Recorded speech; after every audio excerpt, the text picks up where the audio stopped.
My name is Asma Omar Hashi, a 22-year-old economist and a proud graduate of Istanbul University. Though raised in Sweden and other parts of the world, I chose to return to Somalia, not because it was easy, but because it is home. Somalia, despite its wounds, is my motherland, and where my hope lives. 16 years ago last week, my late father, Colonel Omar Hashi Adan, from Hiran, where the anti-Al-Shabaab resistance began, was martyred by the same terrorist group alongside other national leaders. He served Somalia with unwavering dedication, holding key roles such as Minister of National Security, Minister of Revenue, Mayor of Mogadishu. More than his titles, he was a patriot who believed in Somalia's dignity and the sacred duty to protect his people.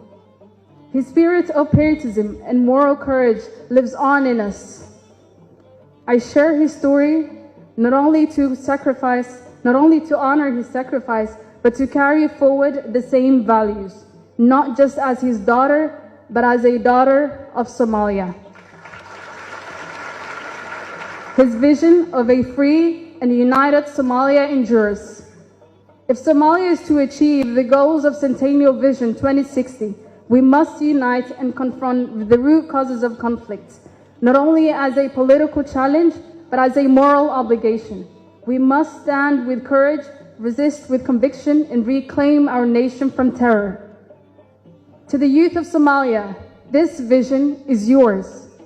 You're not just tomorrow's hope, you're today's force.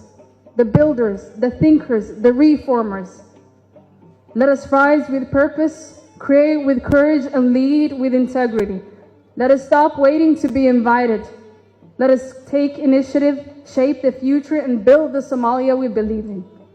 Because when youth lead with conviction, nations move forward with strength. And as we pursue the Centennial Vision 2060, we do so with deep gratitude for the leadership of President Hassan Sheikh Mohamud, who long before leading a nation, shaped minds as a lecturer and mentor. His enduring commitment to educating, uplifting, and guiding young Somalis continues to inspire a generation to rise with purpose and serve with dignity. Let us walk out of this hall today, not only inspired, but committed to act, to build, and to serve. Let the Centennial Vision 2060 guide our choices and awaken our duty, not just as citizens, but as people who fear Allah and are accountable before Him. And when history looks back, let it remember a generation